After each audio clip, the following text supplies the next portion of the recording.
Perfecto. Bueno, paso el micrófono a nuestro compañero Héctor para que haga la presentación del doctor Besanilla.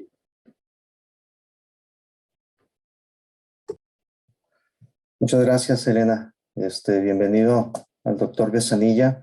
Ya platicamos hace un momento de su información, de toda su currículum. Y la verdad que muy agradecidos, doctor, de que nos acompañe esta tarde a platicar un poco de su gran experiencia. Y el doctor Besanilla nos va a acompañar el día de hoy, como comentábamos hace unos momentos, con un tema que se llama Ética, Derechos Humanos y Salud Mental.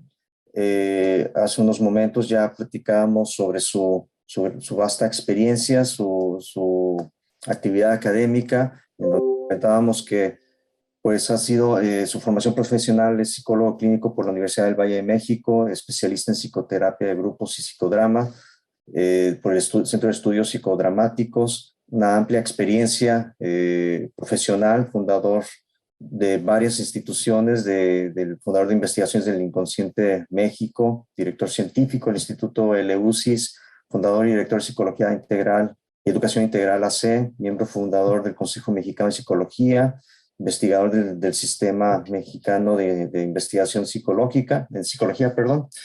Entre otras cosas, también miembro de la Red Global de Práctica Clínica de la Organización Mundial de la Salud. Algunas intervenciones relevantes que podemos mencionar, pues más de 250 valoraciones psicológicas de posibles casos de tortura en base al protocolo de Estambul, atención y acompañamiento psicosocial con víctimas de violaciones graves a derechos humanos, la actividad académica que tiene.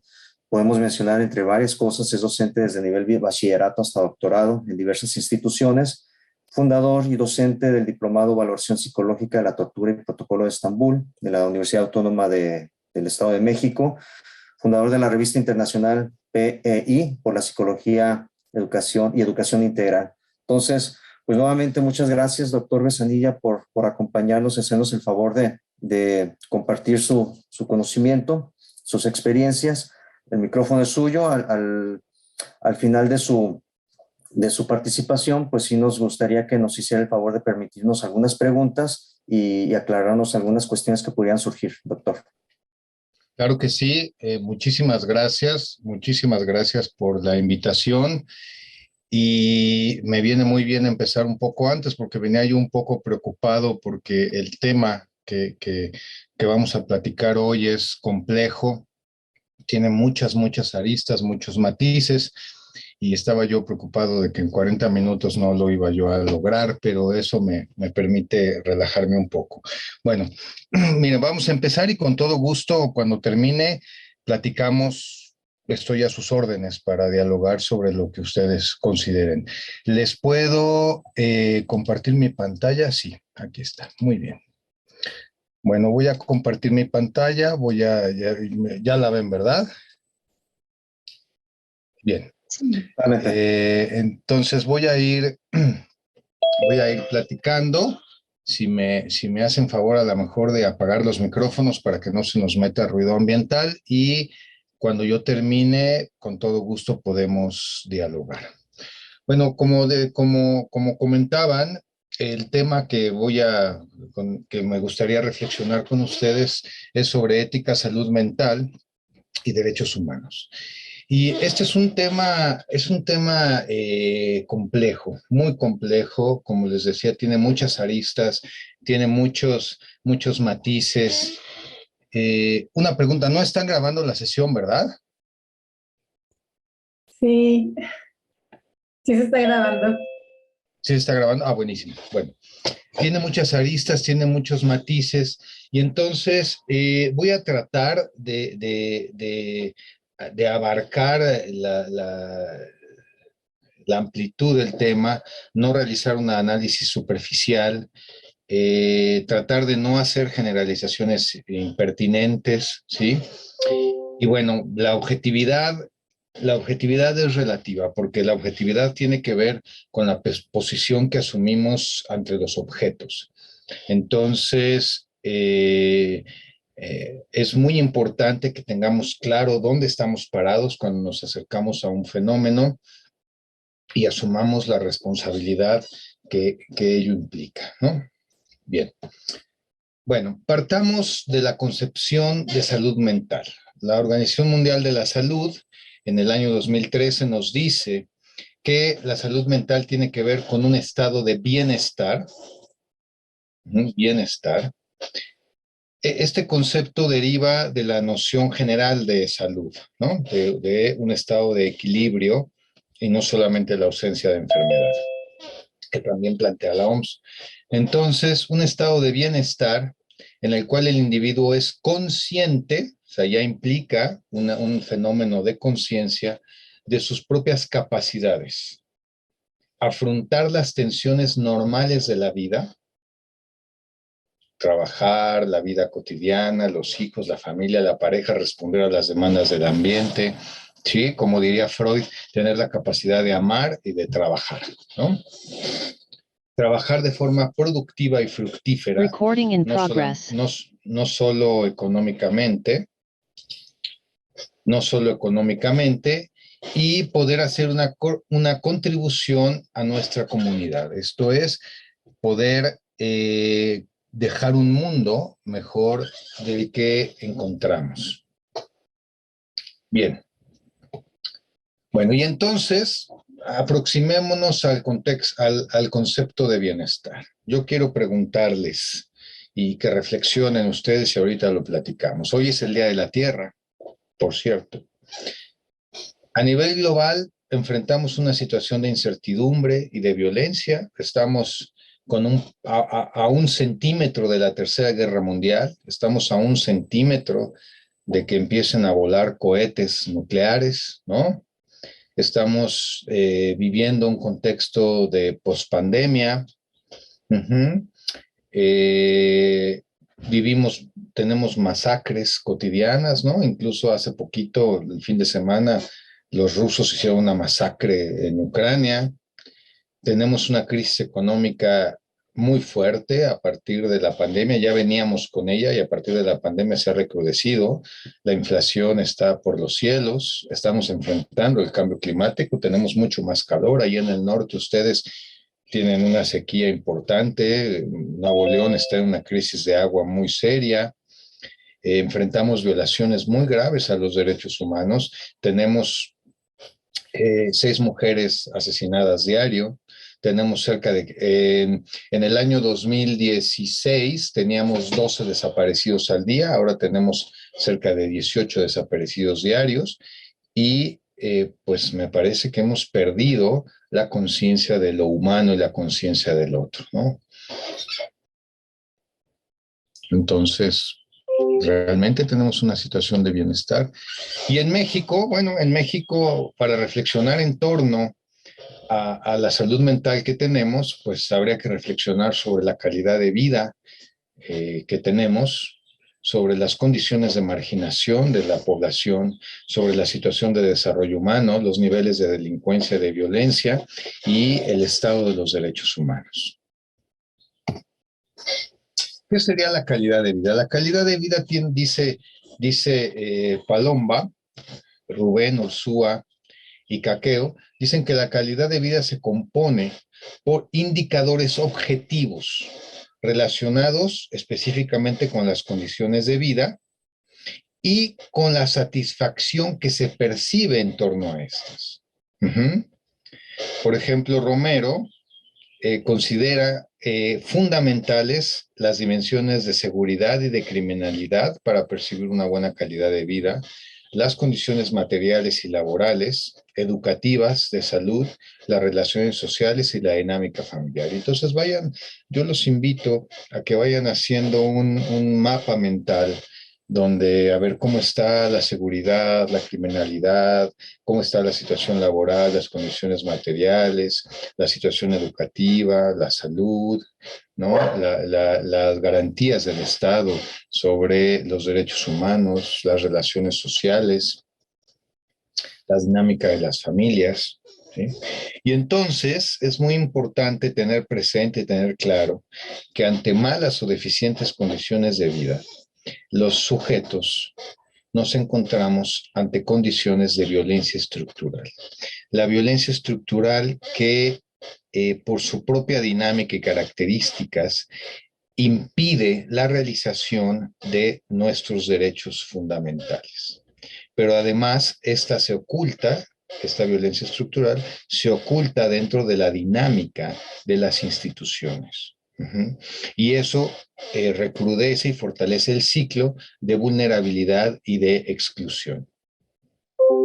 Entonces, hay que ir mirando cómo están estas condiciones y qué tan deficientes son y cómo es que somos permeados, cómo es que nos vemos impactados de manera cotidiana por condiciones de violencia estructural. Y esto es muy importante porque nosotros, como psicólogos y en el afán de cumplir con nuestro mandato social, con nuestra responsabilidad social, estamos inmersos en este contexto de violencia estructural. Sufrimos condiciones de vulnerabilidad, sufrimos condiciones de discriminación y tenemos que trabajar en pos de del restablecimiento de las condiciones de salud mental de las personas, pero no podemos abstraernos de ser impactados por estas situaciones. Bueno, calidad de vida, pobreza, condiciones materiales y laborales. Y esto es muy importante porque para nosotros visualizar o medir el impacto de la violencia estructural y el deterioro de la calidad de vida, no solo hay que mirar la pobreza, tenemos que mirar la marginación. La marginación tiene un impacto mucho más profundo y la marginación comprende a la pobreza también. Es un fenómeno estructural que deviene de patrones históricos. O sea, hay toda una dinámica histórico-sociopolítica que va generando techos de cristal, como le llaman, que va generando distintas condiciones de marginación y que permite o genera las condiciones para que no pueda generalizarse el progreso y el desarrollo. Y entonces las mismas condiciones de marginación van configurando la exclusión de ciertos grupos sociales. Y entonces ahí es donde se manifiesta la violencia estructural al ir limitando, al ir coartando las oportunidades de desarrollo, al ir generando, recrudeciendo las condiciones de desigualdad, ¿sí? Y entonces va negándose la posibilidad de que las personas gocen plenamente y puedan ejercer plenamente sus derechos humanos. Se van generando vulnerabilidades específicas y riesgos sociales que van más allá de las posibilidades personales, familiares y comunitarias. Bueno, y entonces detengámonos un momento a mirar estos datos del Coneval, de la medición de la pobreza 2020, que es la última que hay. Estuve buscando información y no encontré más novedosa. Y entonces, por ejemplo, voy a poner aquí el marcador. Y entonces, por ejemplo, población con un ingreso inferior a la línea de pobreza extrema. 2016, el 14.9% de la población. Pensemos que si somos cerca de 130 millones de habitantes en México, bueno, serían el 14%, 13, como 15 millones, ¿no? 2016, luego bajó un poquito en el 2018 y luego para el 2020 tenemos el 17.2% de población con un ingreso inferior a la línea de pobreza extrema. Población con ingreso inferior a la línea de la pobreza por ingresos. Y entonces en 2016 teníamos a la mitad de la población. En 2018 se redujo un poquito y para el 2020 tenemos el 52.8%. Ajá.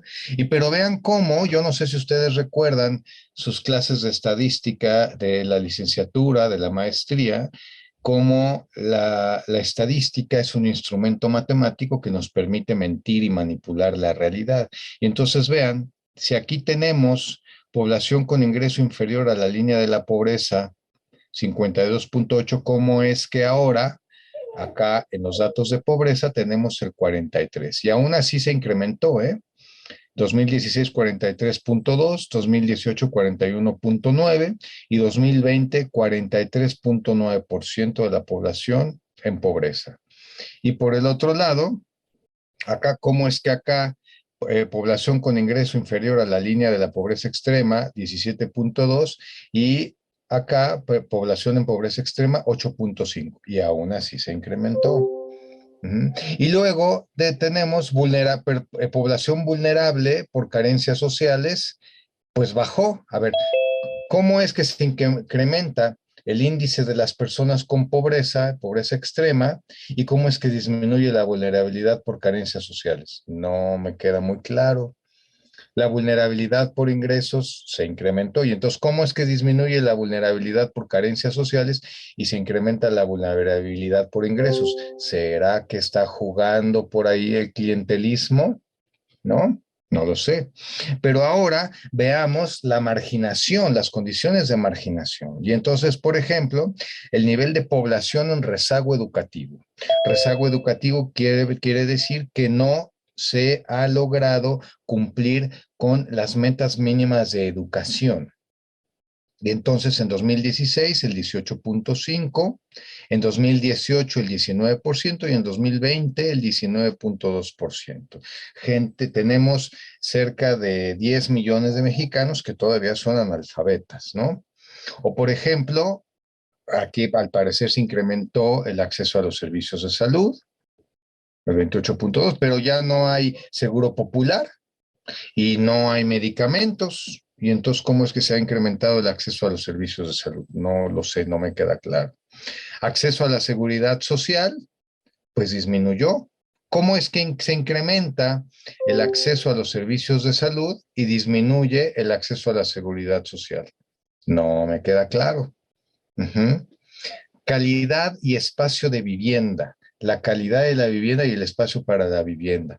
Uy, disminuyó la calidad y el espacio para la vivienda también, ¿no? Acceso a los servicios básicos en la vivienda también disminuyó. Y entonces, ¿cómo disminuye la población vulnerable por carencias sociales y disminuye el porcentaje de población con acceso a servicios básicos? ¿Sí? Supuestamente se mejoraron las condiciones alimenticias, pero tenemos más pobres. ¿Cómo ocurre esto? No lo sé, pero ¿cómo impacta esto a la gente con la que trabajamos? ¿Cómo impacta esto a la población con la que nosotros trabajamos? Y cómo esto nos permea para el cumplimiento de nuestra función social. Bien. Otra variable importante, otro indicador importante que tenemos que considerar es la competitividad. ¿Por qué? Porque este es un aspecto que se tiene que tener muy presente y que es sumamente relevante para poder promover el bienestar de las poblaciones, ¿sí? Para poder acceder a bases sostenibles de desarrollo, de crecimiento, para poder transitar o poder romper los techos de cristal, poder generar riqueza, porque darle limosnas a la gente no resuelve nada, hay que generar condiciones de riqueza, ¿sí? Entonces, ¿cómo está la competitividad en México? Pues resulta que para el índice de competitividad 2021, México está en el lugar 37, abajo de Turquía y, muy interesante, abajo de Colombia. Colombia, que todavía está en un contexto de guerra civil, aunque se firmaron acuerdos de paz, sigue el conflicto. Estamos abajo de Colombia y estamos abajo de Panamá, abajo de Malasia, ¿no? Y entonces, ¿cómo es que se van a generar condiciones de estabilidad económica, laboral, de inversión, cuando nuestro índice de competitividad pues está en el nivel 37? Un poquito lejos de Dinamarca, ¿verdad? Como el sistema de salud que íbamos a tener. Bien. Y luego, por ejemplo, podemos ver la tasa de desempleo en México, que aquí al parecer disminuyó, ¿no? 2019 teníamos una tasa poquito arriba del 3%, después se incrementa en el 2020 por la pandemia, algo entendible, a cerca del 5, por arriba del 4% y luego disminuye un poquito por abajo del 4%. Pero aquí lo importante no tiene que ver con la situación de la tasa de empleo o desempleo. Claro que impacta los niveles de estrés, los niveles de violencia, los niveles de consumo de alcohol, los niveles de consumo de drogas, el nivel de depresión, las tasas de ansiedad se incrementan cuando se incrementa la tasa de desempleo. Pero lo más importante es la pobreza laboral. La pobreza laboral que tiene que ver con una situación en la que los ingresos de un hogar no son suficientes para alimentar a todos los miembros, ¿sí? Los hogares en pobreza laboral pueden lograr alimentarse a partir de ingresos no laborales como remesas, transferencias, por eso le dan tanto realce a las remesas, transferencias, acceso a programas sociales, por eso también, ¿no? Pero no alcanza. Y entonces podemos mirar, ¿sí? Que en 2019 andábamos cerca del 39.6% de población en pobreza laboral. En el campo teníamos el 53.6% de la población rural con pobreza laboral y en las ciudades el 35%. Después tenemos aquí, por ejemplo, la pandemia, ¿no? Al parecer disminuyó la pobreza laboral. Después en el 20 se incrementa, obviamente, cuando viene todo el impacto.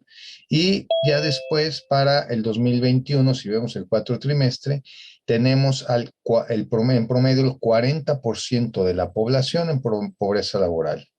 2019 tenemos el 39, 40.3, se incrementa. En las poblaciones rurales se incrementa la pobreza laboral y en las poblaciones urbanas también. Y entonces, bueno, podríamos pensar que tenemos una baja tasa de desempleo, pero al parecer cerca del 40% de la población se queda con hambre.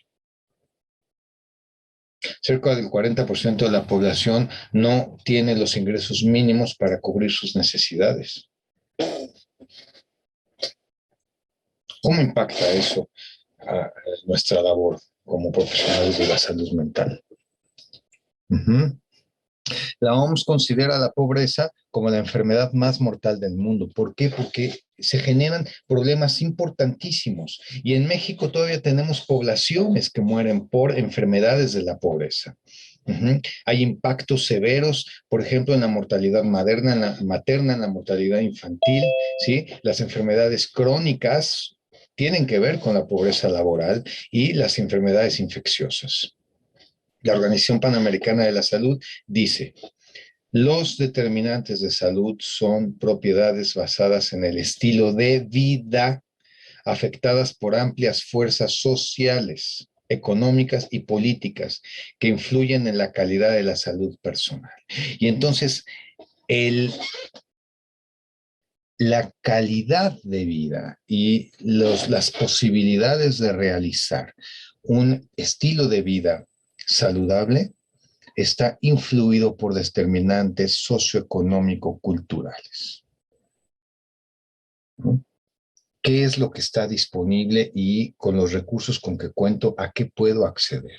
Y ahí es donde se empieza a manifestar la marginación, donde se empiezan a volver evidentes los techos de cristal y la configuración de la violencia estructural. Dice Stringy, dice: el bajo nivel socioeconómico es uno de los indicadores más fuertes de la morbilidad y mortalidad prematura en todo el mundo. Sin embargo, las estrategias de salud global no consideran las circunstancias socioeconómicas pobres como factores de riesgo modificables. Y entonces, por ejemplo, se acaba de publicar el día de ayer el Programa Nacional de Atención a las Adicciones, un formatito verde muy bonito, un color muy sobrio, pero no considera las condiciones socioculturales y económicas del contexto para el consumo de sustancias. No considera los trastornos generados por la violencia y la violencia estructural como elementos precondicionantes para el consumo de sustancias. Y entonces toda la responsabilidad de la enfermedad recae sobre el sujeto y no se consideran las cuestiones contextuales. Bien. Características de defunciones registradas en México. Y entonces algo muy importante acá es,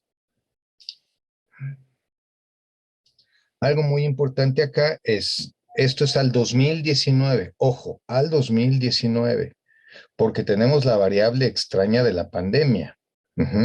Yo a propósito tomé este dato. Del total de defunciones, 88% se debieron a enfermedades y problemas relacionados con la salud. ¿Ok?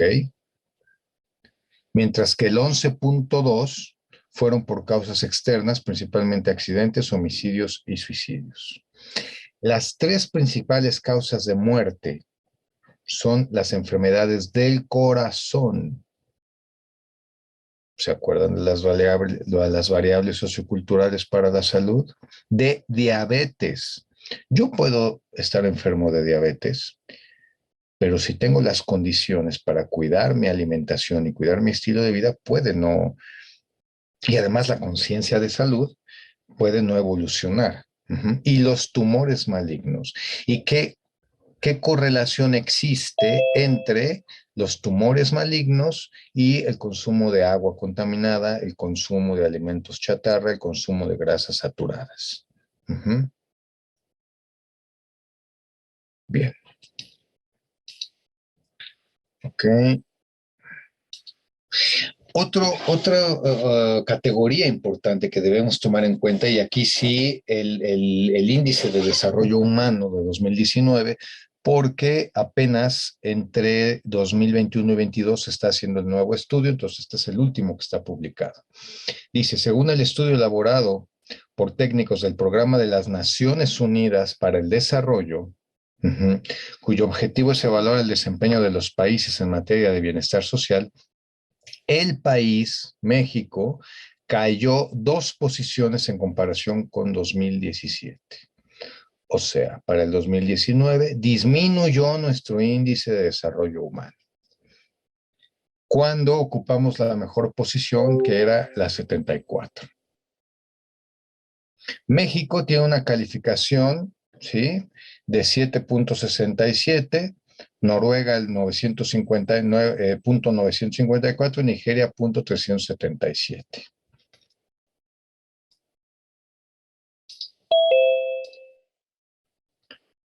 Y entonces, ¿pero qué pasa? Aquí está el secreto.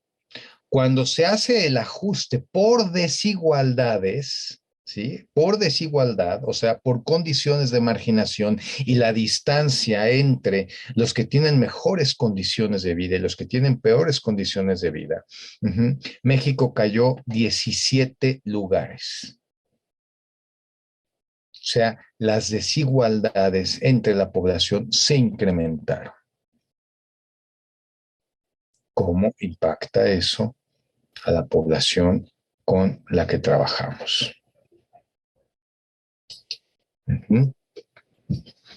Ha habido también progresos en salud y educación, dice la ONU, pero el ingreso tampoco ha acompañado, en especial desde el 2014.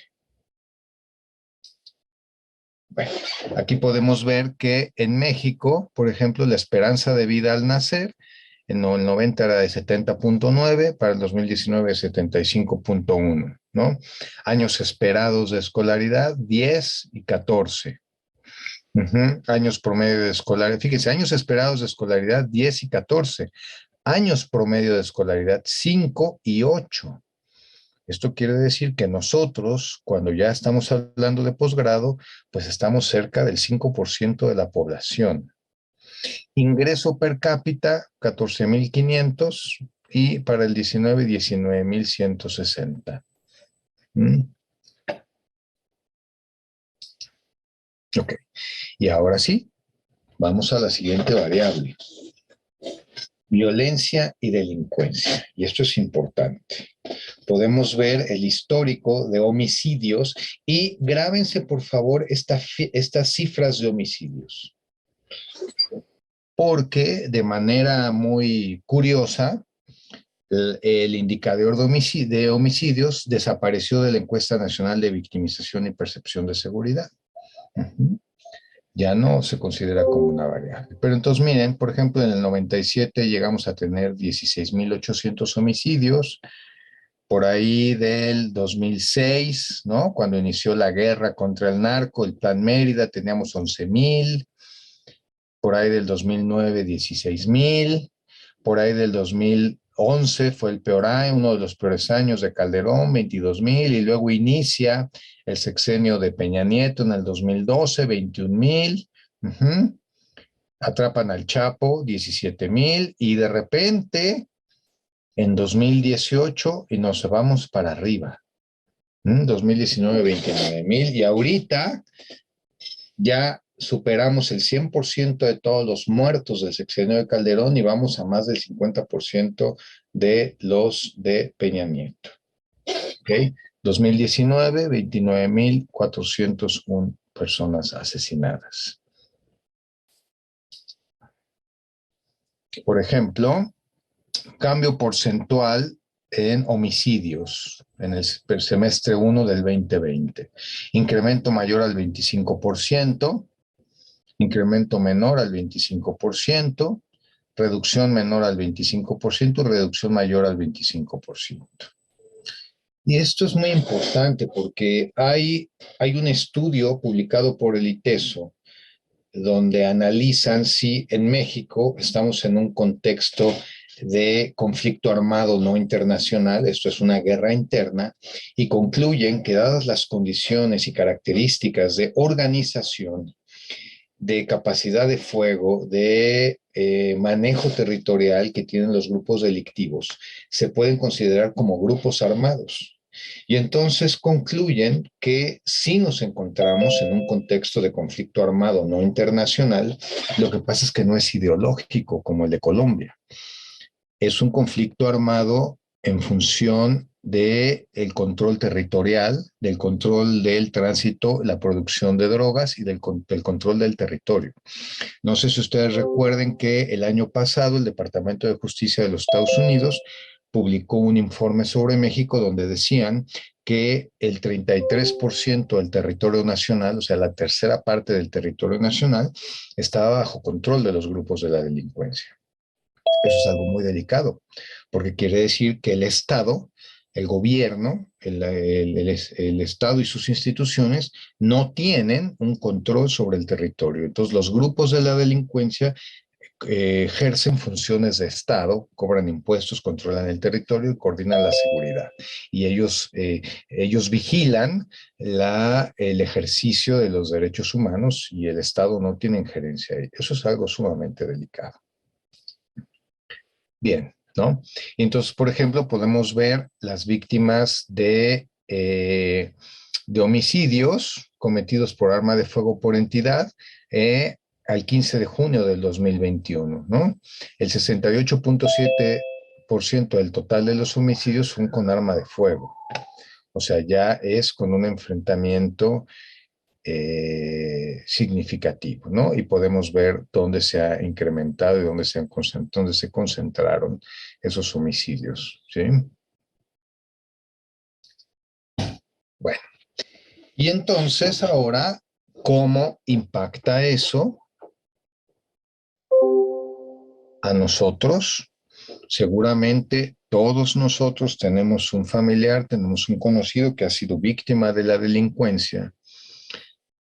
Y seguramente alguno hemos sido víctima de delincuencia y hemos enfrentado alguna situación de violencia. Bueno, la encuesta nacional de victimización y percepción sobre seguridad pública en VIPEP 2021, porque en mayo sale la del 2022, ¿sí? Tengan algunos datos que me parece importante. Recuerden la variable homicidios. Ya no aparece en esta encuesta. ¿Por qué? No lo sé. Pero bueno, dice, por ejemplo, a nivel nacional se estiman 21,2 millones de víctimas. O sea, al parecer entre 2002 y 2020 bajaron 2 millones de víctimas del delito. 23.520 víctimas por cada 100.000 habitantes durante el 2020. El peor año fue el 2017. ¿Sí?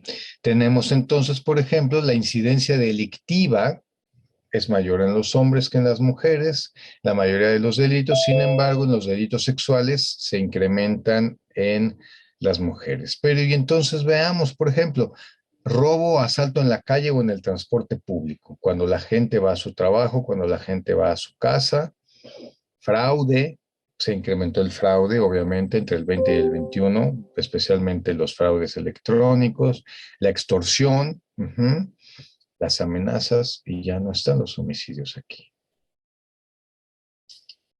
Bien, veamos, por ejemplo, la incidencia delictiva. Secuestro de algún integrante de la familia, personas secuestradas. El secuestro es un delito que impacta profundamente por los efectos que tiene y el dolor, el sufrimiento que implica el proceso de secuestro, y muchas veces culmina con la muerte de la persona secuestrada o incluso la desaparición, ¿no? Entonces es un delito, así como el homicidio, que se usa como indicador para las condiciones de seguridad. Y bueno, pues todo parece indicar que tenemos por ahí una disminución para el 2020. En 2019 se incrementó un poco y en 2020 disminuyó. 83,000 delitos de secuestro con 80,000 víctimas secuestradas. Poquitos, ¿no? 80,000 personas secuestradas. La cifra negra, este es un indicador importante. La cifra negra es un indicador trascendente para evaluar el funcionamiento del Estado, porque tiene que ver, y guárdense, por favor, guarden este porcentaje de cifra negra en su memoria, porque ahorita vamos a hablar de un dato que los va a alarmar ahorita que lo veamos. 93.3% de cifra negra. O sea, solamente el 6.7% de los delitos se denunciaron o se abrió carpeta de investigación. ¿Ok? ¿No? Y entonces, por ejemplo, vean ustedes el porcentaje de cifra negra de secuestros en el 2020. 98.6. Y entonces, nos dicen que los secuestros bajaron, ¿verdad? Bueno, eso dicen. Pero la denuncia de secuestros también disminuyó. Y entonces, ¿hay menos secuestros o hay menos denuncia? Y ya no está el homicidio, por ejemplo. Extorsión, fraude, otros delitos, robo de vehículo, robo, asalto en el transporte público, 94%. Claro, por ejemplo, es muy difícil ocultar el homicidio de la cifra negra, o es muy difícil. La gente denuncia el robo de coches para que les paguen el seguro, ¿no? ¿Por qué no denunciamos? Por pérdida de tiempo, el 33%, por desconfianza en las autoridades, el 14%, y entonces, si yo considero que es una pérdida de tiempo denunciar, pues de alguna forma también desconfío de la autoridad. Y entonces 33 más 14, el 47%, cerca del 50% de la población no confía en las autoridades. Por ejemplo, percepción sobre la seguridad pública, ¿sí? ¿Cuáles son nuestras principales preocupaciones? Bueno, la inseguridad sigue siendo la principal, donde al parecer bajó. Guarden esta memoria sobre la preocupación. Ahorita vamos a ver. El desempleo subió, claro, por la pandemia, ¿no? Hubo muchos cierres. La salud, claro que sí, la salud por la pandemia, la desaparición del seguro popular y la falta de medicamentos, la inflación, y eso que no estábamos en guerra con Ucrania, la pobreza, ¿sí? Vean qué es lo que preocupa a la población y cómo nos impacta eso. Percepción de inseguridad, y esto es algo muy interesante. Aquí nos dice el INEGI que la percepción de inseguridad disminuyó. Ujú. Entre 2013 y 2021 ha disminuido la percepción de inseguridad. Pero la cifra negra se incrementó. Y entonces, ¿realmente disminuyó la percepción de inseguridad? Y vamos a ver algunos indicadores. Por ejemplo, ¿sí? Percepción sobre la seguridad pública en algunos lugares específicos. Por ejemplo, obviamente ir a un cajero automático a sacar dinero, pues es de terror, ¿no? El transporte público, no sé si vieron notas de acá de la Ciudad de México, donde ahora matan a la gente nada más porque sí, ¿no? En el banco, en la calle, en la carretera, ¿no? Yo que viajo por todo el país, a veces en avión y a veces en coche, pues sí, hay lugares donde sí nos da mucho, mucho, mucho, mucho miedo, ¿no? En el mercado. Uh-huh.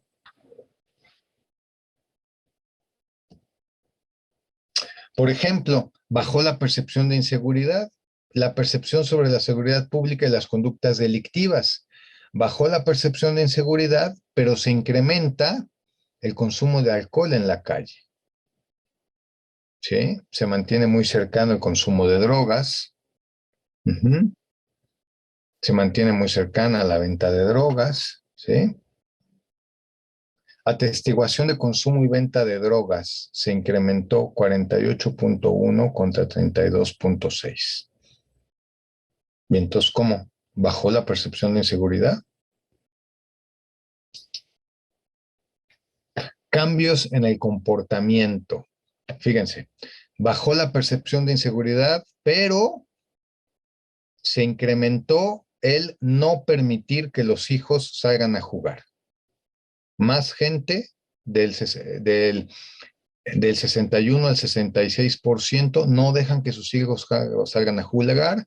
Se mantuvo igual no usar joyas, salir de noche se mantuvo igual. Llevar dinero en efectivo se incrementó, no llevar dinero en efectivo. Salir a caminar, la gente dejó de salir a caminar, ¿sí? La gente dejó de visitar a parientes. Y entonces, ¿cómo? Disminuyó la percepción de inseguridad. Y reflexionemos en estos datos, porque cómo impactan los estados de ansiedad, cómo impacta en el sentido de vida, cómo impacta en la situación de desesperanza. Percepción de corrupción de la autoridad, se percibe que la Marina se incrementó un poco la sensación de corrupción de la Marina, por ejemplo, se incrementó la de la Guardia Nacional y bueno, ya los tradicionales, ¿no? La Fiscalía General de la República, ¿sí? Los jueces, en general bajó y se incrementó en la Marina y en la Guardia Nacional. Bueno, ¿cuáles son los impactos que esto tiene? Esto es algo súper importante tenerlo presente porque esto, además de que nosotros estamos inmersos en este contexto, también nos llega la gente impactada por esto. ¿Sí? Yo tengo varios grupos de redes de atención psicológica donde hay psicólogos de todo el país y muy seguido están pidiendo quien pueda brindar atención especializada a personas víctimas de violencia, víctimas de delincuencia, ¿no? Continuamente. Bueno, primero, no sé, piénsenlo ustedes, se incrementa el terror en la población. Empezamos a tener una sensación difusa de que hay un peligro difuso que no puedo percibir en torno a mí. Se implanta el terror en el núcleo organizador de la dinámica de la convivencia social. Se filtra la muerte en nuestra cotidianeidad. Lo siniestro se materializa en nuestra vida y deja de estar a nivel del inconsciente y se vuelve real, entra en el registro de lo real. Y entonces se empiezan a desarticular los patrones de interacción, se va debilitando el contexto social, ¿sí? La interacción social, se filtra la desconfianza empezamos a desconfiar del otro y se da una privatización de la violencia. ¿Sí? Los grupos delictivos privatizan la violencia, deja de ser la violencia el dominio absoluto del Estado y empieza a formar parte de particulares. Y entonces se empieza a romper los vínculos de interacción social y se va reduciendo la capacidad de organización social, ¿no? Entonces es muy fácil tirar hilos para controlarlos. ¿Cómo este contexto de terror difuso impacta a las familias? Por ejemplo, empiezan a desestructurarse las familias. A partir de las víctimas de la delincuencia, las desapariciones, los feminicidios, los huérfanos de la pandemia, empiezan a desarrollarse nuevos roles familiares, se rompen los proyectos de vida familiar. Se rompe la perspectiva de futuro, se rompe la sensación subjetiva de seguridad. Obviamente se incrementa la precariedad económica, como ya lo vimos, ¿sí? Y obviamente eso impacta el funcionamiento familiar. Se van rompiendo, se van fragmentando las relaciones, el vínculo, la capacidad mediatizadora de la familia entre el individuo y la comunidad, ¿no? Se va fracturando. Obviamente adicciones, violencia. Pero ¿cómo? A ver, vivimos un contexto de violencia estructural y el Programa Nacional de Atención a las Adicciones deposita la responsabilidad sobre el sujeto. ¿Y cuáles son los impactos individuales? Obviamente, hay por ahí varias investigaciones del Instituto Nacional de Psiquiatría, se incrementan los niveles de ansiedad, los niveles de depresión, por eso se ha incrementado el suicidio, ¿sí? Porque se recrudece la sensación de desesperanza, la sensación de frustración. Yo no sé si ustedes recuerdan sus clases de motivación y emoción, y hay una correlación directa de 1 a 1, a mayor frustración, mayor violencia. ¿Ok? Entonces, de ahí es donde empiezan a incrementarse. Bien. Y este es el contexto. Ahora, los derechos humanos. Los derechos humanos son un tema muy importante que nos permite clarificar nuestro rol y nuestra posición como ciudadanos, y al mismo tiempo son responsabilidad de todos y son responsabilidad del Estado, fundamentalmente, garantizarlos, protegerlos, promoverlos, restituirlos, restablecerlos y repararlos. Cualquier violación a derechos humanos, por más mínima que sea, en principio y fin, es responsabilidad del Estado. Punto.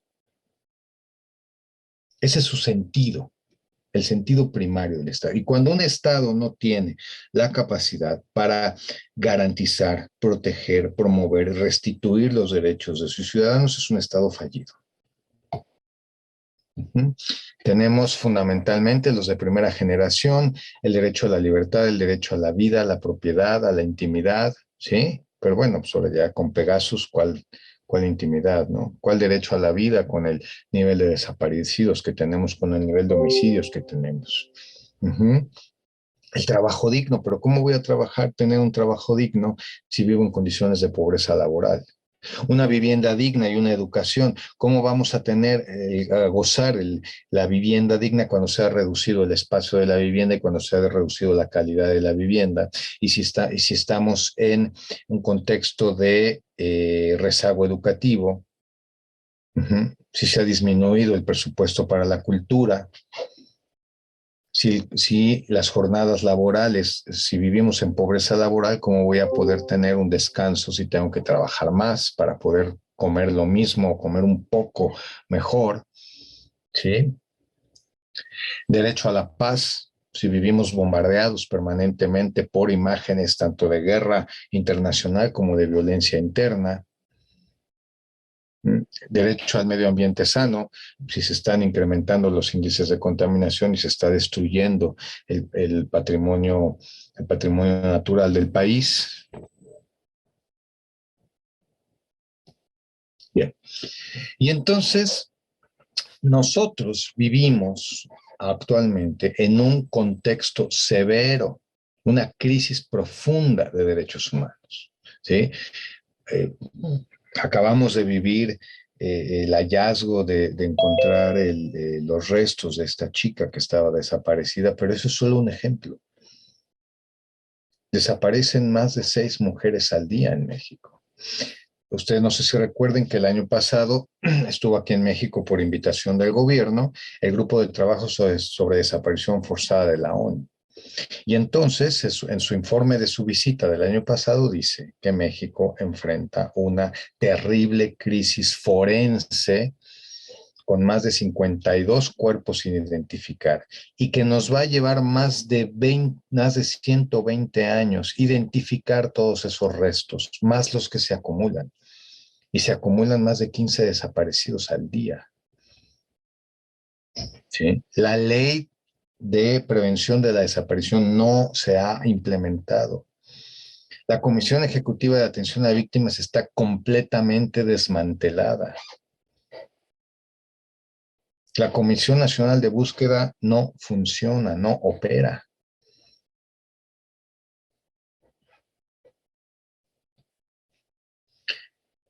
Y bueno, ha habido organizaciones ciudadanas muy, muy importantes que han tenido que sustituir la función del Estado. Uno de estos ejemplos son las Brigadas Nacionales de Búsqueda de Personas, que seguramente ya las han escuchado. Hay caravanas y hay brigadas y empezaron con brigadas nacionales y poco a poco las familias se han ido organizando y han ido configurando brigadas más locales de búsqueda y han encontrado cosas impactantes, ¿no? Ustedes allá en Tijuana tuvieron hace poco, bueno, hace algunos años, el caso del pozolero, ¿no? Obviamente se ha incrementado la movilización ciudadana, se ha incrementado la protesta social. En algunos casos sí puede obtener ciertas infiltraciones, pero finalmente es una expresión del sentimiento de desesperanza y de frustración. Ha habido voces que dicen que si ya en el sexenio de Peña Nieto nos encontrábamos ante un Estado fallido, ahora se ha recrudecido severamente, ¿no? Tenemos a la doctora Rosana Reguilio, ¿no? Donde ella acaba de publicar un libro y habla de que en México estamos ante un Estado fallido. Y cito: México es un territorio arañado, mordisqueado. Tiene los valles y las montañas hechas jirones. En la tierra, la marca de las dentelladas y las arpas. México ha sido pasto de una bestia. A ese animal enfurecido que sembró de cuerpos los caminos. La prestigiosa antropóloga Rosana Reguillo le ha puesto nombre y le ha dedicado su último libro, Necromáquina, cuando morir no es suficiente. A esta máquina de la muerte no le importa engullir cuerpos, territorios y luego vomitarlos en forma de fosas y cadáveres.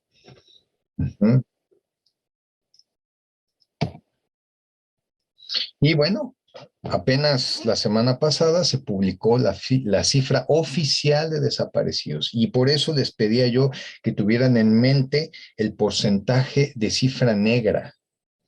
México llega como cifra oficial a 90,034 personas desaparecidas. Las familias dicen que son más de 200,000.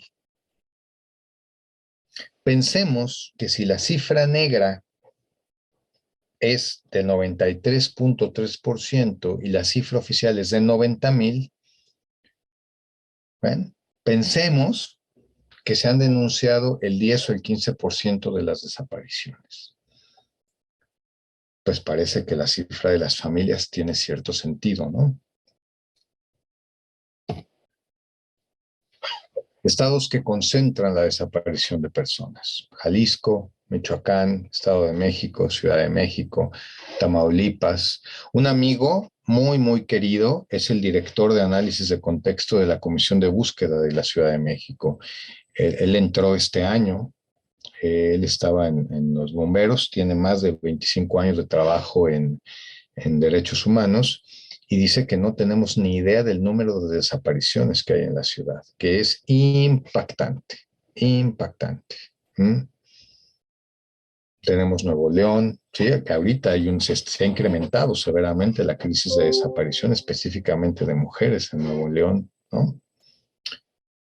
Tamaulipas. Bueno, y entonces reflexionemos.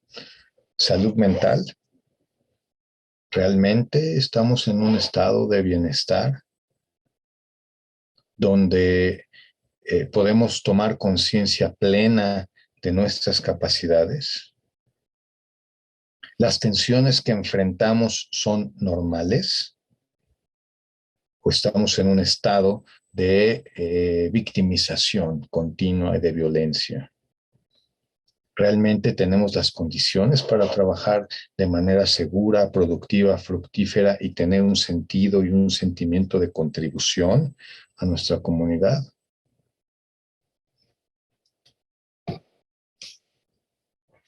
Bueno, y entonces amerita reflexionar sobre nuestra postura ética. Nuestra postura ética que no tiene que ver con lo que dice el código ético, con lo que dice el libro. El libro es un compendio de, y no digo que no sea válido, pero el libro es un compendio de acuerdos, de consensos entre un grupo de personas. La ética tiene que ver con nuestra posición personal ante el mundo. Porque, bueno, finalmente pareciera que cuando hablamos de ética, sí, tiene que ver con preceptos morales que están separados, que no nos implican profundamente, pero eso es erróneo, ¿sí? Una posición ética nos implica completamente y permea nuestra visión del mundo. Entendemos a la ética como el móvil que guía la conducta humana, lo que nos dice lo que está bien y lo que está mal, desde nuestro sentido subjetivo, y lo que se ajusta a el precepto fundamental de la ética, que es la vida. Si bien, por ejemplo, las investigaciones muestran controversia entre la ética personal y la conducta moral, es importante tener presente que las posturas menos relativistas se asocian a un sentimiento de bienestar, un sentimiento en el que hay una conducta prosocial, hay un sentido de empatía hacia el otro. Mientras que las variaciones del sentido ético se mueven en función de la percepción de bienestar. A mayor bienestar, mayor sentido ético, mayor compromiso prosocial. A menor percepción de bienestar, mayor relatividad, menor sentido empático, ¿sí? Y menor comportamiento prosocial. Altos niveles de relativismo solo se asocian en sentido inverso con la presencia de sentido de vida.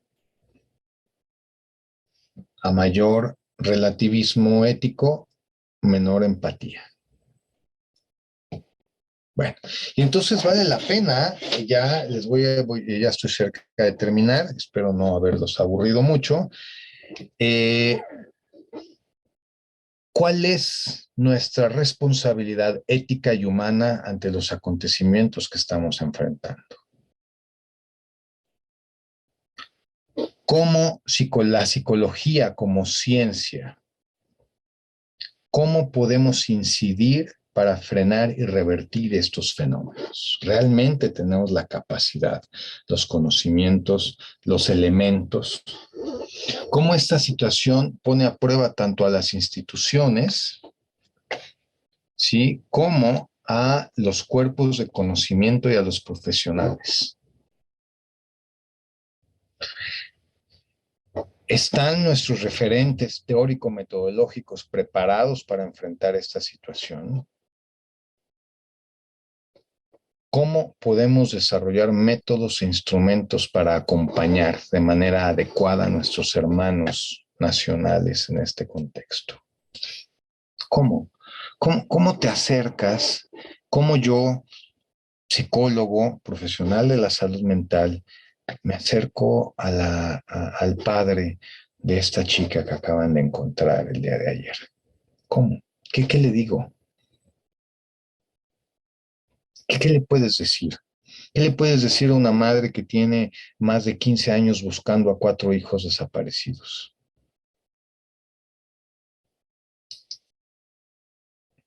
¿Cuenta la psicología mexicana con la unidad y solidez para afrontar el reto que se nos plantea? ¿Cuáles son las fronteras internas y externas que enfrenta la psicología y los psicólogos? ¿Cuáles son nuestros propios techos de cristal disciplinarios? Internamente serán las rupturas e incoherencias epistemológicas, las deficiencias éticas y la pérdida del etos, del sentido. Será una pérdida de capacidad de mirar y escuchar al otro. Serán las miradas y las posturas teóricas y las áreas de la misma. Serán las diversidades de objetivos e intereses. Serán nuestras deficiencias formativas y la instrumentalización de los programas. La ilusión de la objetividad, la ilusión del control, el ansia por medir. ¿Será la pobre cultura por el trabajo personal y la supervisión?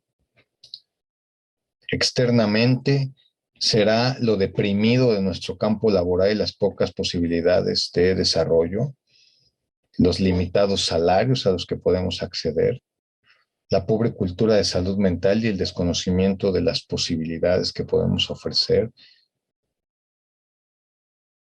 La deficiente o nula cultura de formación, supervisión y educación continua, las pobres habilidades para el trabajo en contextos de incertidumbre, las dificultades para el diálogo inter y multidisciplinario. Son preguntas a las que no tengo respuesta, ¿eh? Y entonces me gustaría cerrar con 2 imágenes la plática de hoy para poder abrir el micrófono y charlar. Del lado derecho les dejo 2 fosas clandestinas donde yo estuve y vi cuando abrieron esas fosas. Son en la ciudad de Iguala, en Guerrero, 2014, 4 de octubre del 2014. Y les dejo esta frase del Dr. Seuss, que la plasmó en su libro de El Lórax, y dice: a menos que alguien como tú se interese de verdad, nada va a mejorar jamás. A menos que alguien como tú se interese de verdad, nada va a mejorar jamás. Bueno, pues muchísimas gracias y estoy a sus órdenes. Muchas gracias, doctor Besanilla. La verdad que muy interesante toda la información. Es una información para reflexionar y sobre todo reflexionar nosotros como psicólogos cuál es nuestro rol dentro de esta problemática que parece cada vez empeorar antes de mejorarse, ¿no? Entonces, si nos lo permite, me gustaría abrir el micrófono a alguien que tuviera alguna inquietud, alguien que tenga alguna pregunta para el doctor Besanilla. Aprovechémoslo. Adelante, por favor. Creo que aquí está levantando la mano. Primeramente identifico a Iván. Adelante, Iván, por favor. Híjole, qué buenas palabras para la conclusión de su ponencia. ¿Qué hacer cuando no hay nada que hacer? O sea, no lo dijo de esa manera textual, pero veo el dolor del padre, ¿no? Del caso de la chica esta y el dolor de muchos padres que pues, pierden a sus hijos, ¿no? Y no los encuentran, ya no huelen. Pues. Entonces, invita ciertamente a empatizar lejos de allá de nuestra moral y nuestra ética. Lo atacan mucho porque es muy crudo y tiene posgrado. Entonces, esta parte de ser realmente empáticos con nuestros pares, ¿no? Que a final de cuentas, a veces uno como psicólogo también debe de bajarse, ¿no? De esa altura que a veces nos ponen y decir, pues, sabes que también soy un ser humano y también tengo un compromiso, ¿no? Moral y social de estar preparado y también de ofrecer esta humanidad que a veces nos hace falta porque el mundo es frío, generalmente es frío. Pues no, me queda esto muy claro, ¿no? De que existe un sistema, una estadística que puede ser engañosa más que nada, y que los datos relevantes están allí fuera, ¿no? Entonces, pues es la parte en la que sí podemos influir, en la que nosotros nos comprometemos con nuestros pacientes, próximos, hermanos, amigos, sociedad. Entonces, muchas gracias. La ponencia estuvo genial y me deja con este buen y mal sabor de boca, ¿no? Seguir preparándonos, estar al tanto, ¿no? Al pendiente de lo que hay allá afuera, lejos de que si es un circo o no es un circo, pues es un padre de familia que está sufriendo y a veces incluso alguien con toda su experiencia como usted no tiene la respuesta, pues, pero pues hay que buscarlas, ¿no? Buscar la manera de conectar, que es lo importante. ¿Qué hacer cuando no hay nada que hacer? Pues no olvidar, que no pase en vano. El padre lo dijo, yo voy a pelear aunque mi hija esté muerta. Así es, Muchas gracias. así es. No, a tus órdenes y gracias por tus palabras. Gracias, Iván. Doctor, si me permite dar la palabra a Adrián Alcántara, que tiene también una pregunta. Estoy a sus órdenes. Bueno, antes que nada, muchas gracias por sus palabras, por la conferencia. Muchísima información realmente, información que a veces la conocemos, pero no la queremos ver. Por ejemplo, es de la mayoría de nosotros sabido, ¿no?, que los datos por parte del gobierno siempre son inflados, como ahorita usted nos lo hizo ver. Realmente los casos que se llegan a saber, por ejemplo, como el caso de esta chica que ahorita está en los medios, de esta chica Devani, es solamente uno de los miles, por no decir millones, yo creo, que realmente son pocos los que se saben, pero son muchísimos los casos de ella así de desaparecidos. Pero esto pues viene de más atrás, ¿no? Yo creo, y que realmente es algo que está fuera ahorita de control, pero gran parte la tiene el Estado, sí es cierto, al no garantizar, por ejemplo, de una manera eficaz los de derechos humanos, que parte de su función. Pero también es parte de nosotros que al no ser sensibles ante el dolor ajeno, que no veamos la realidad, no hagamos empatía con ese tipo de personas, ¿no? Que en muchos casos, por ejemplo, en este caso dicen que es un circo que está montado, algunas personas lo dicen, pero realmente pues es algo que es cierto, que es verdad. Y mientras nosotros no hagamos esa sensibilización como personas, como profesionistas de la salud, pues realmente poco va a cambiar nuestro entorno, ¿no? En tipo de problemáticas como esta. Y pues muchas gracias porque nos da un panorama más amplio de algo que ya sabemos, pero que ahí está, que a veces no lo queremos ver. Gracias. Sí, muchas gracias. Miren, hay algo muy importante. Los datos que yo les presento son datos públicos y hay que saber juntarlos, hay que saber conjuntarlos. Nada más. Cuando uno pone, normalmente el gobierno lo que suele hacer es fragmentar la información y entonces cuando la miramos separada no tiene impacto. Pero cuando empezamos a ligar las distintas variables y a ponerlas juntas, entonces podemos mirar el panorama completo. Y complementando lo que dice Adrián, un amigo dice que para un Estado fallido, una ciudadanía fallida. Y agregaría, no recuerdo quién dijo esta frase, les ofrezco disculpas, pero los pueblos tienen los gobernantes que se merecen.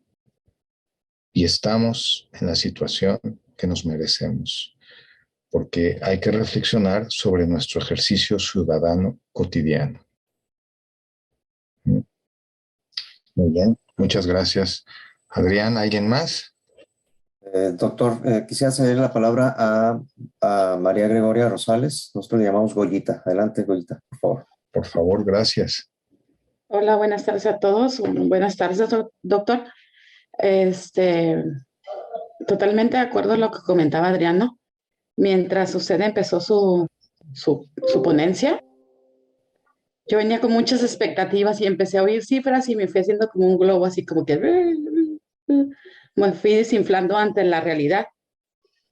Y la verdad es difícil lo que nos muestran las estadísticas y cosas que aún están, se podría decir que maquilladas, ¿no? ¿Qué podemos hacer cuando no hay nada que hacer? Yo creo que aportar desde nuestro ejercicio.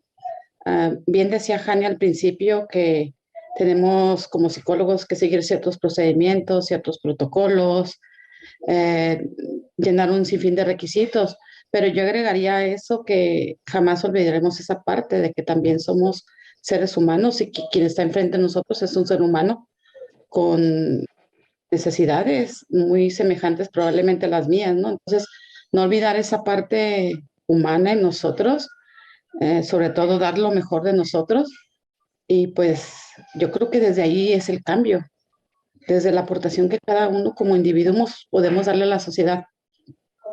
La semana pasada nuestro equipo estuvimos nosotros trabajando particularmente en el tema de trata de personas. Entonces les comentaba yo a mis compañeros de equipo, sí hay mucha deficiencia en cuanto a lo que debería hacer el gobierno y lo que no hace, ¿no? Aquí en Tijuana, pues las cosas todos sabemos que no están del todo bien, hay mucha violencia, hay muchos desaparecidos, hay más violencia cada día. Les comentaba que de repente yo soy seguidora de un grupo que se dedica a rescatar a personas desaparecidas, ya sea en vida o en muerte, y de repente ha tocado que estas personas van a fosas clandestinas y pues hacen el trabajo que de repente las autoridades deberían de estar haciendo, ¿no? Bueno, para no hacer el cuento tan largo, la semana antepasada, por coincidencia los sigo y veo que encuentran en una parte a un cuerpo, en otra parte de la ciudad encuentran un cuerpo, pero veo que empiezan a incendiar una fogata. Y yo digo, híjole, deberían estar apoyados por el gobierno tal vez, por alguna comisión, y sin embargo están solos, a la deriva y con su fogata. Entonces se me ocurre así como mi buena labor del día. Y iba a ir a llevarles algo de comida. Desgraciadamente, afortunadamente no me contestaron, no pude ubicarlos en el lugar que estaban, pero al rato me doy cuenta que llegó un grupo armado y los rafagueó, los balaceó. Entonces, no sé a dónde se estaban acercando, no sé qué territorio estaban tocando. Evidentemente, pues el crimen organizado está muy inmerso en este tipo de situaciones y es muy triste. Y pues vuelvo a lo mismo, aportar desde nosotros, desde nuestra capacidad, de nuestro ejercicio de la profesión, lo mejor que podemos hacer como personas. Muchas gracias, doctor, por el tema, la verdad muy, muy interesante, cruel, pero real. Muchas gracias. Gracias.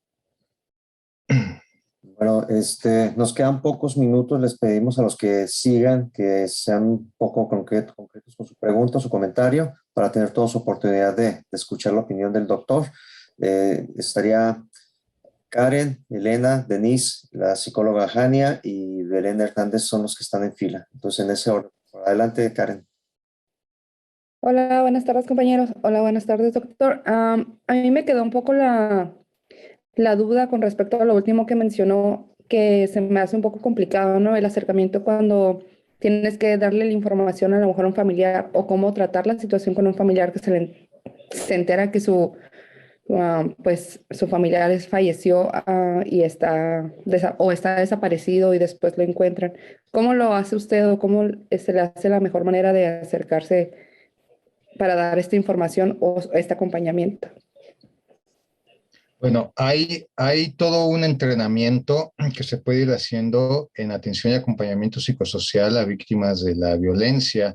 De hecho, tenemos un seminario en la Facultad de Psicología de la UNAM donde cada 2 meses hay ponencias, hay conferencias y se está trabajando en un diplomado para formar, porque se requiere todo un entrenamiento, tanto teórico como personal. Ahora, también se requiere un entrenamiento en cómo dar malas noticias, porque hay que saber acercarse, hay que saber aproximarse, pero lo más importante, más allá de la técnica, tiene que ver con el trabajo personal y el manejo de la propia situación de vulnerabilidad y de los propios impactos de la violencia estructural. Eso es algo muy importante. O sea, nosotros no podemos abstraernos de estos impactos. Y un elemento fundamental es las medidas de autocuidado y la propia estructura personal y no desarrollar el síndrome de Atlas o el síndrome de superhéroe, ¿no? Porque entonces lo que va a pasar es que nos vamos a quemar y vamos a generar intervenciones iatrogénicas, ¿sí? Entonces sí hay entrenamiento. Por ahí hay unas, si me mandan un mensajito, les puedo mandar unas publicaciones que tenemos por ahí y les puedo mandar el link del seminario de la UNAM, porque ahí hay algunos materiales a los que pueden acceder. Muchas gracias, doctor. Elena, adelante, por favor. Hablabas respecto a esta variante de la ética, ¿no? Cómo podemos, la ética y la moral y su relación, y cómo varían de acuerdo a las necesidades o situación de pobreza de las personas. Nosotros como psicólogos, estamos en formación ahorita, ¿cómo podríamos, o ya como psicólogos, bien, cómo podríamos generar conciencia ciudadana a la población con ese escaso recurso? Hablábamos de una pobreza extrema, la cual no les da acceso a educación. ¿Qué podríamos hacer o cómo podríamos organizarnos para hacer un cambio? ¿Tú qué crees?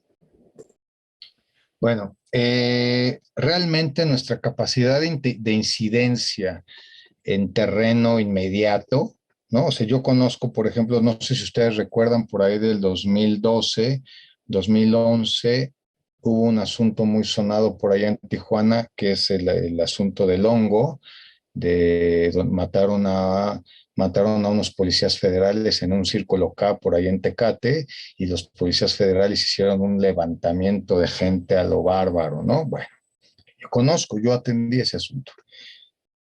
Y hay situaciones, hay colonias súper marginales, ¿no? Ahí en Tijuana, conozco casi todas las colonias marginales de Tijuana y de Tecate también. Nuestro nivel de incidencia ahí es muy poco. O sea, ¿cómo puedo ir a hablarle a la gente de, no sé, de resiliencia o de autoestima o brindar algún tema de psicoeducación, de prevención de consumo de drogas, cuando la gente no tiene que comer, y cuando la gente se droga para no tener hambre, y cuando la gente se toma una caguama porque la levadura les llena el estómago? Tenemos que desarrollar capacidades y de entrada tener formaciones muy sólidas y muy firmes para quitar el estigma de que los psicólogos somos unos payasos, ¿no? Y poder enfocarnos en una formación sólida, en un trabajo personal serio, donde nos ganemos el respeto de los abogados, el respeto de los médicos y el respeto de las otras profesiones. Dejar de pelearnos entre ver qué mirada teórica es la mejor o es la peor, ¿no? Eso para empezar. Y derivado de esto, entonces, poder desarrollar habilidades para poder incidir a nivel de política pública.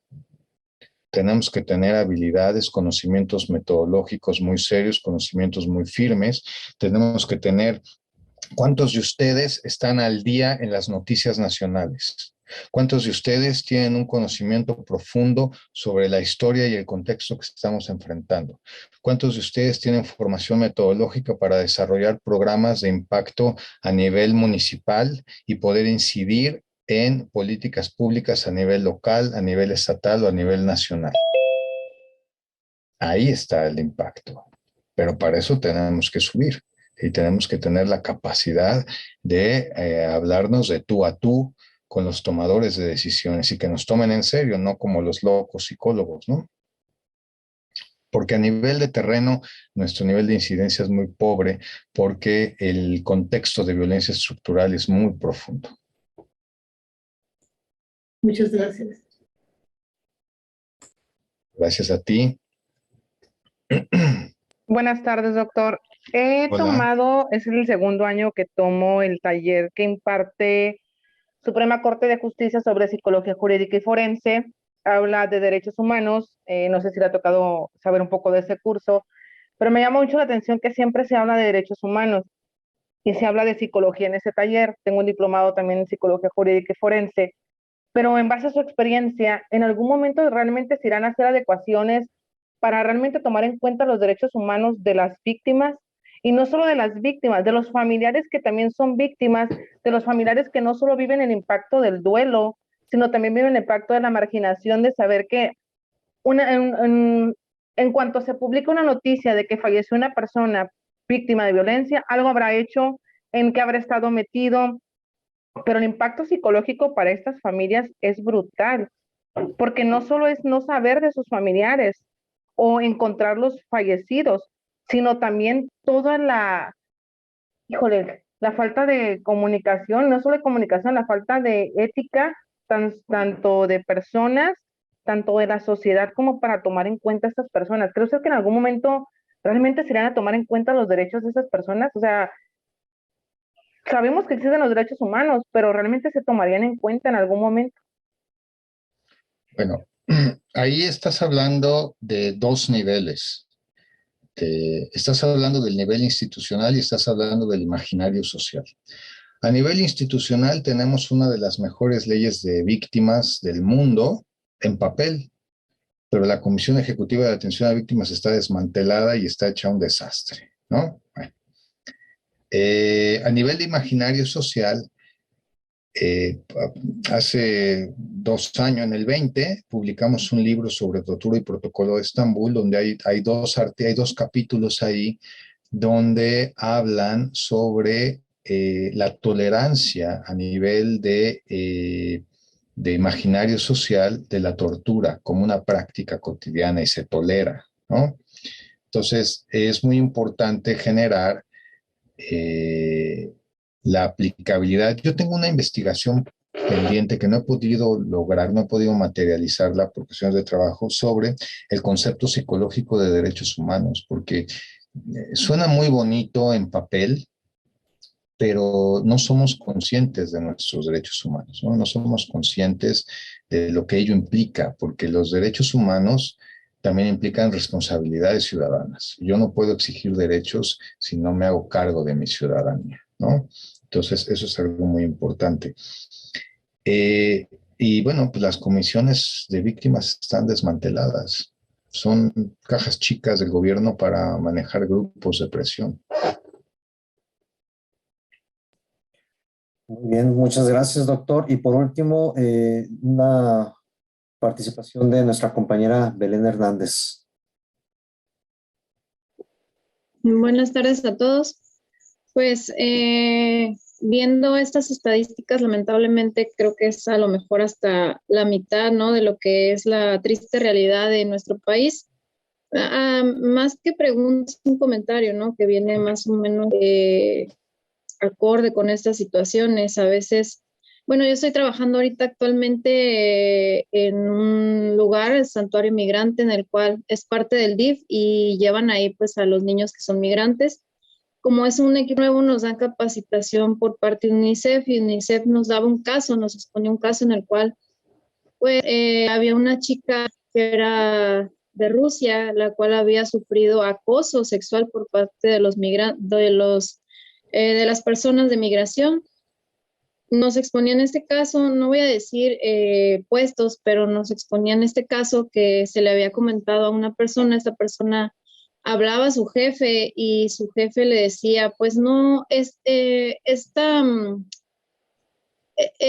no se hizo con un niño, y como nosotros procuramos el bienestar de los niños, pues no es algo que nos compete a nosotros, ¿no? Como como personas para actuar, entonces pásalo, déjalo ir, ¿no?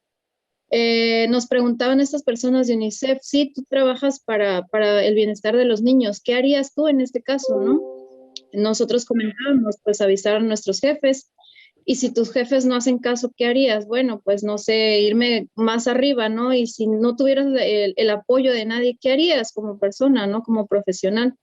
Y creo que todos coincidíamos en lo mismo, el voltear la mirada hacia otro lado, es ser parte de toda esta corrupción, de toda esta delincuencia, de todas estas personas que abusan de este cargo y que quieren por ello tener pues un beneficio propio, ¿no? Entonces, a lo mejor pudiéramos quedarnos sin trabajo, pero esta cuestión ética, moral, profesional, empática, ¿no? Que uno tiene con estas personas que a lo mejor sí no son de aquí, pero si se están violentando sus derechos, si se está violentando su integridad, pues el dar una mirada hacia otro lado seríamos parte de toda esta, como lo digo, ¿no? Delincuencia, todas estas cosas que pasan en nuestro país y pues todas estas estadísticas puede que estén muy bajas a lo que es la realidad, ¿no? Pero ya depende de cada uno. A lo mejor esto que hagamos una persona no sea un cambio drástico, pero sí es un cambio que pudiera